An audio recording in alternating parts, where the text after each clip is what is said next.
Krissy Marshall from Woodbridge, Virginia. I wish we could all be gathered together at Sunnybank right now, but since that isn't possible this year, I'm grateful to the Collie Health Foundation for giving me the chance to still present my talk. It's titled Building on Bruce, a Faultless Foundation. I like to say that while it was Ladd who made Albert Payson Terhune a dog writer, it was actually Bruce who made him a dog fancier.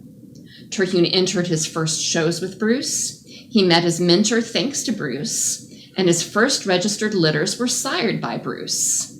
Now, not all of the collies who came after Bruce at Sunnybank were his descendants, but he truly was the foundation of the Sunnybank Kennels.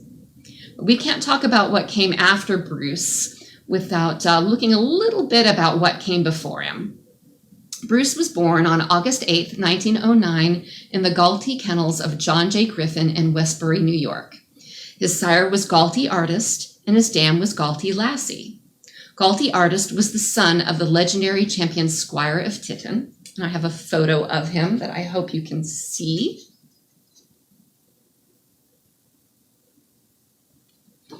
Now, Squire was a champion both in England and the United States, and he was one of the sensations of his day.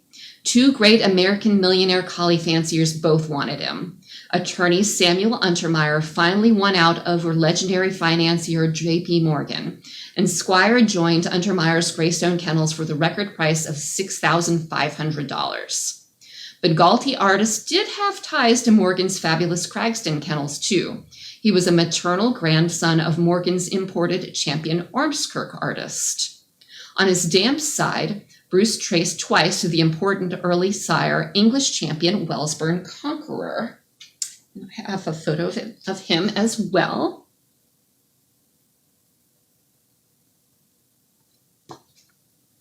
So at that 1916 Westminster show, Bruce had been entered under the name Galtee Goldsmith.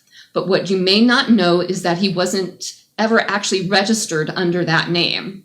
The AKC's rules weren't as strict in those days, and dogs could be shown without being registered first. So when Terhune bought him, Bruce was registered for the first time as Sunnybank Goldsmith, and he would be Terhune's first AKC registered collie. In spite of stories like Youth Will Be Served, Bruce never actually finished his championship. He was going on 7 years old when he arrived at Sunnybank, so he probably would have been out of his depth against the younger dogs at point shows. But this was an era when match shows and charity events were plentiful, and Bruce absolutely dominated them. In an article in McClure's magazine, Terhune told the story of the first show he ever entered. He wrote, "There was a good-sized dog show in Paterson, New Jersey, about 9 miles south of Sunnybank. Thither I took Bruce and his gold and white mate, Sunnybank Lass. It was our first show. When I saw the array of collies, good, bad, mediocre, splendid, wherewith we were to compete, I wished heartily I had kept our two chums at home, rather than subject them to the shame of defeat. Remember, please, that I had no more practical knowledge of how to show a dog in the ring so as to bring out his best points than how to pilot a racing elephant. Also, I had not then the experience to know that neither judge nor spectators take the trouble to notice the man or woman who is handling the dog, but their eyes are only for the dog himself. The mistress took Bruce into the ring for his first class, American-bred males. Therein he had hot competition. Like myself, she had no experience in showing a dog, and she had not the remotest idea how to do it. But unlike myself, she is quick to observe and to use her brains. I had her handle Bruce in that class instead of doing so myself because there was a rather ornate cup for best collie exhibited by a lady. Among the exhibitors in that class was David Scowcroft, a veteran handler and breeder, a man who had guided dogs in the ring at 50 shows. The mistress kept her eye on him, and she piloted Bruce as she saw Scowcroft pilot the fine tricolor he was showing. Until she told me of this afterward, I marveled at the calm skill wherewith she conducted Bruce through the parade, and then at her deftness and posing him on the judging block. Fred Layton was the collie judge that day. Before the American-bred class had been in the ring 2 minutes, he motioned the mistress to take Bruce over into a corner and to keep him there. I had heard of gating and of weeding out the undesirables, and I was sick at heart for the humiliation I had forced upon her and on the magnificent dog that was my chum. Leighton examined the several other dogs in the class with much thoroughness. Then he came over to the corner where the unhappy mistress and the poor disgraced Bruce stood. He ran his fingers over Bruce's mighty coat in careless expertness, glanced at his teeth, and jotted down a number in his judging books. Then, still carelessly, he handed the mistress the blue ribbon. Perhaps on the day when I become President of the United States and also learn to write as I crave in vain to write, I may have some faint repetition of the thrill which was mine at that gorgeous moment. And there the quote ends. Now, if that sounds familiar, yes, Terhune did reuse the incident in several stories, probably most notably in For a Bit of Ribbon in Lad a Dog.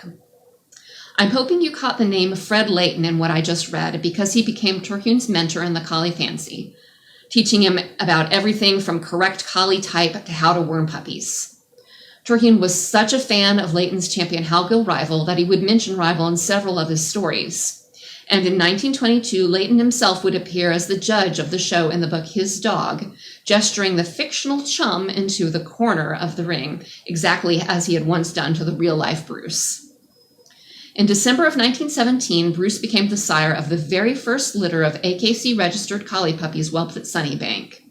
And when the last litter of collie puppies was born there in January of 1940, those puppies still traced to Bruce all of those years later. Now, I want to be careful not to leave you with the impression that every collie at Sunnybank was related to Bruce, because they weren't.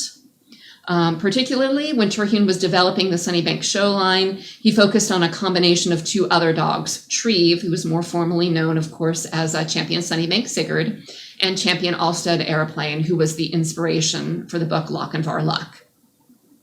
But even while he was working on breeding champions, he never gave up on the descendants of Bruce. They didn't get to the shows as much, but he bred them quietly along in the background to keep the Bruce line going. In fact, we might think of it as if he had two lines going in the same kennel during most of the 1920s. Once in a while, he crossed the two families. Usually it was a female from the Bruce line to a male from the Treve line, but in general, the Treve descendants were the champions, while the Bruce descendants were the house dogs.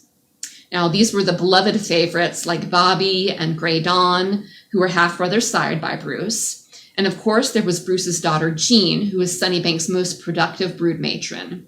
Dozens of families all across the country had loving collie chums thanks to Jean.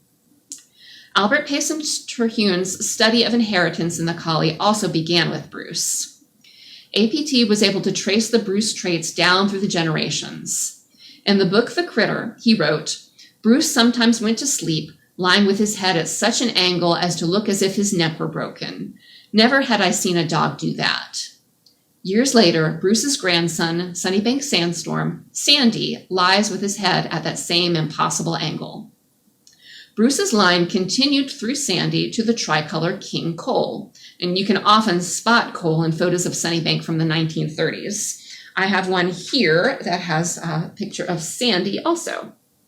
So there is Sandy, and there is King Cole, and the other dogs are Chips and Beth. And King Cole actually outlived his master. Many collie lines today trace back to King Cole through his daughter, HRH Sunnybank Sybil, who was sold and became the dam of an important sire in the upper Midwest named Pennington Phantom.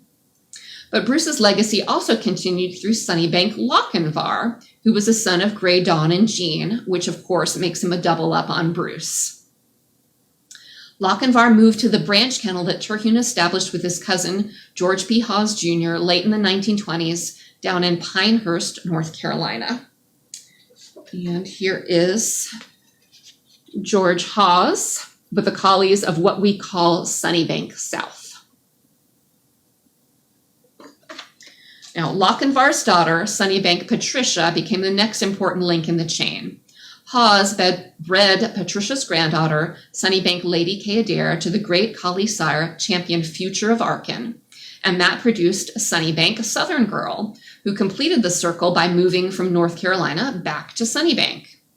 It is Southern Girl who's the dam of Sunnybank Buff, Terhune's last stud dog, as well as Sunnybank McDuff II, who was sold and became a vital link to our collies today. Macduff II went on to be the foundation sire for Blair and Irma Ransom's kennel in Michigan. And if there's a collie in your house, there's a very good chance that he or she traces back to Macduff II one way or another. So there you have it, from Sunnybank Goldsmith to our own collies here and now. Next time you hug one of your dogs, send up a little thank you to Bruce. Neither we nor Terhune would have what we do without his faultless foundation.